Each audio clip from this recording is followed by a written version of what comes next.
गाड़ा गया और कहा कि अरे तुम इस बांस में बैठकर कथा सुनो।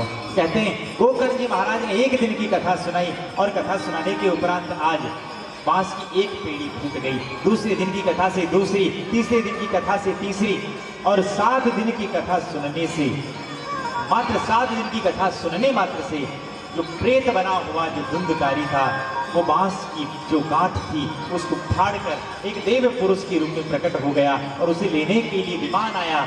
और विमान आया तो आज उस प्रेत बने हुए धुंधकारी ने अपने भाई को प्रणाम करके कहा, अरे भाई धन्य है तुम्हारी ये भागवती कथा, तो मुझे इस प्रेत पीड़ा से भी मुक्ति प्रदान करा दी। कहते में गोकर्ण जी महाराज ने सब देखा, राम राम गजब गड़बड़ घोटाला हो गया। ये क्या कथा, इतने लोग सुन रहे हैं और विमान केवल एक आया। इतने लोगों के लिए तो गाड़ी आनी चाहिए, एक के लिए क्यों आया? धुंधकारी को ले जाते देखकर आज गोकर्ण जी महाराज ने कहा, ये क्या महाराज, अब विमान भी लाने तो इतने विमान लेकर आते, ये क्या कर दिया आपने? तो कहा कि नहीं, जिस भाव से धुंधकारी ने कथा सुनी है उस भाव से किसी ने कथा नहीं सुनी है।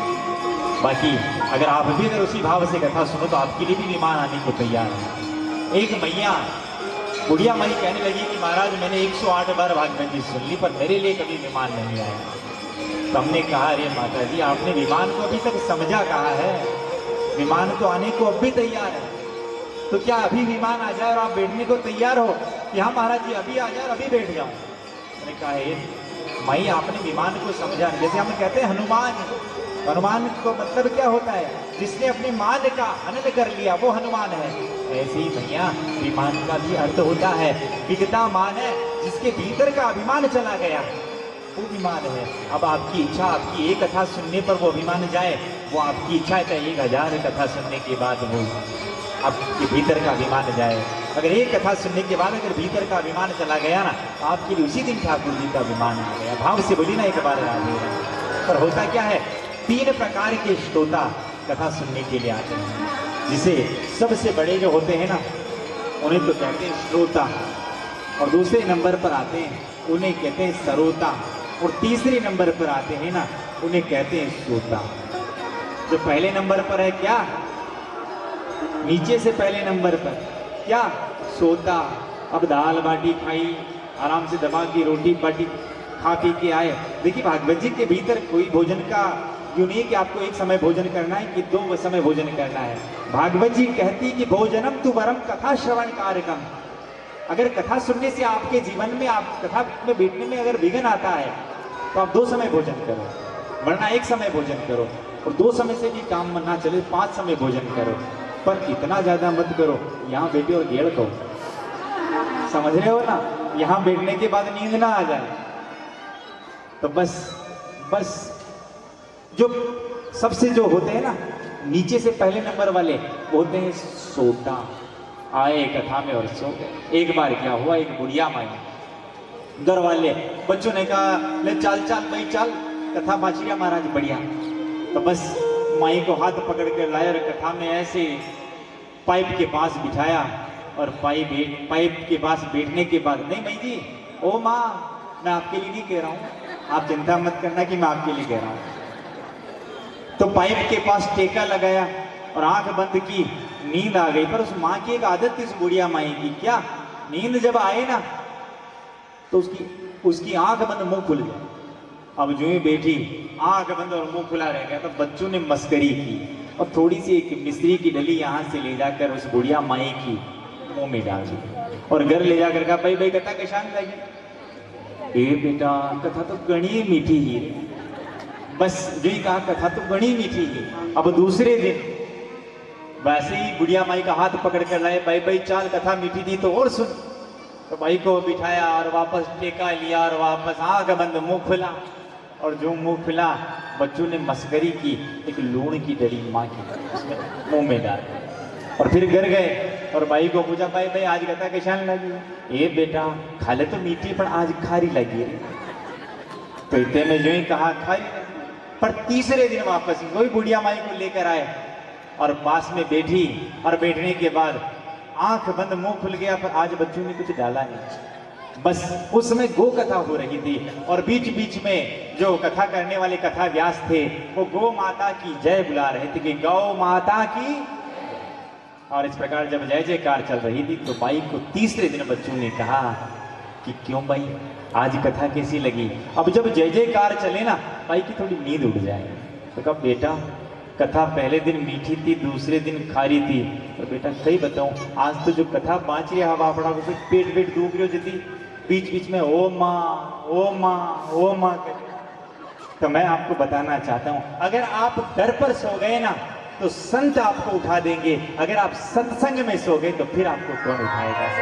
इसलिए जहां तक हो सके आप बिल्कुल तैयारी करके आए कि हमें थोड़ा नींद ना आए। हम भी कोशिश करेंगे क्योंकि ये जो निद्रा देवी है कुंभकर्ण की पत्नी का नाम है। जब कुंभकर्ण मारा गया ना तो निद्रा देवी ने राम जी को कहा कि हम आपके वैकुंठ पर ही ताला लगा देंगे। तो कैसे कि मैं जो भी आपकी कथा सुनने के लिए आएगा उनके ऊपर बैठ जाएंगे, नींद में जब कोई सुन ना पाएंगे तो फिर आपके वैकुंठ में ताला लगना ही है। तो राम जी ने भी मुस्कुरा कर कह दिया कि जो भी हमारी कथा कहेंगे ना वो बीच बीच में जय सिया राम जय श्री कृष्णा या राधे राधे बुला देंगे तो तुम वापस उड़ जाएगा। भाव से बोली ना राधे राधे। दूसरे नंबर पर होते हैं नीचे से दूसरे नंबर पर, उनका नाम होता है सरोता। और सरोता का काम कैसा, काट छाट करना, केवल काट छाट करना। कथा में बैठे 5 गलती पांडाल की और 50 गलती जो कथा बाँच रहे उनकी निकाल दे, वो होते हैं सरोता। और तीसरे नंबर पर जो होते हैं ना वो होते हैं जो फर्स्ट में जो उन्हें कहते हैं श्रोता।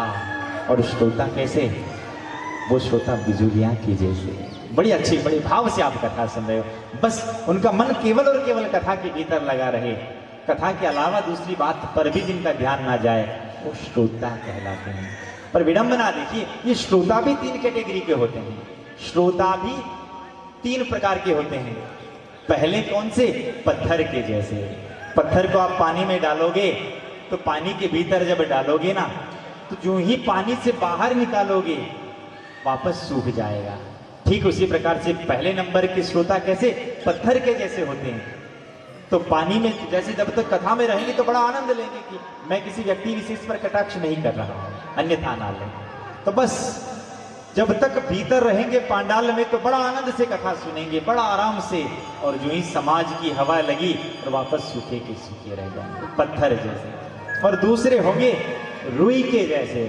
रुई के जैसे कैसे, रुई को अगर आप पानी में डालोगे ना तो रुई को जब अगर आप पानी में डालते हो तो पानी से कितना गहराई में वो पानी सौंप लेगी, पानी हो जाएगी।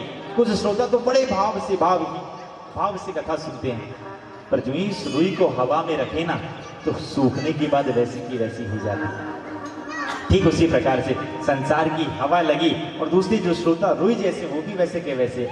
और जो तीसरे जो प्रकार के जो श्रोता होते हैं वो मिस्री के जैसे होते हैं। और मिस्री को अगर आप पानी में डालोगे तो क्या होगा, मिस्री पानी में घुल जाएगा। कि लाली मेरे लाल की जीत देखो तिलाल, लाली देखन मैं गई मैं भी हो गई लाल। तो सबसे उत्तम श्रोता कैसे, जो भगवान के भाव से मिस्री के जैसे। और जो अगर मिस्री के जैसे श्रोता हो ना तो मन भी क्या कहता है, हो मीठे रस से भरियोड़ी जय हो मीठे रस से भरियोड़ी राधा रानी लागे महारानी लागे माने करो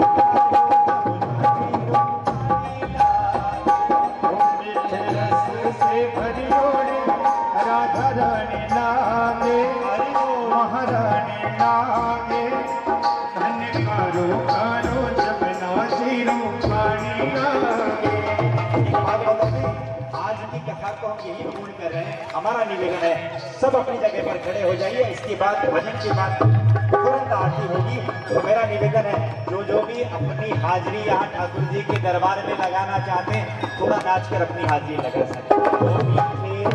से भरियोड़ी राधा रानी लागे महारानी लागे धन करो करो राधे राधे राधे राधे।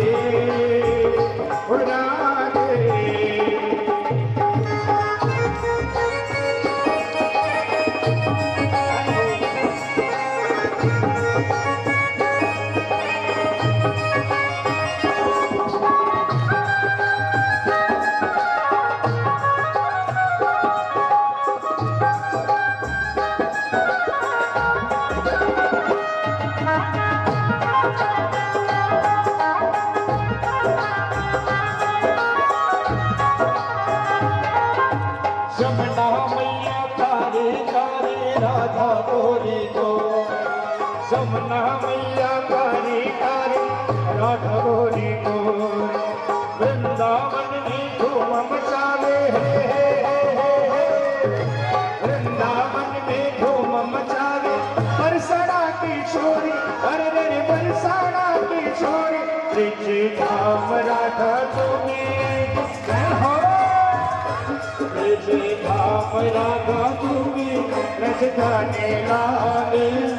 राजधानी लागे अनकारो कारो जमुना जीरो पानी लागे ओ मीठे रस्ते से भरियोरी राधा रानी लागे महारानी लागे अनकारो कारो जमुना जीरो पानी लागे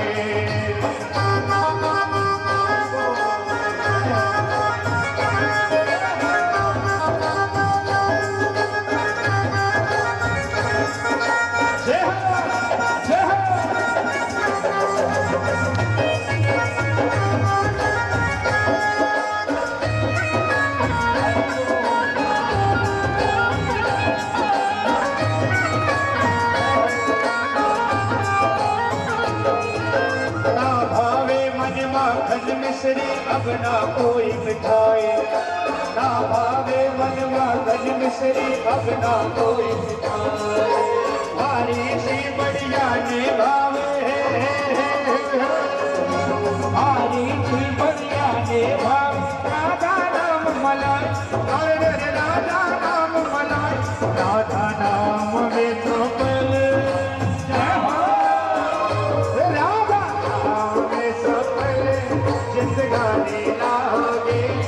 जिंदगानी लागे अनकारो कारो जमुना जीरो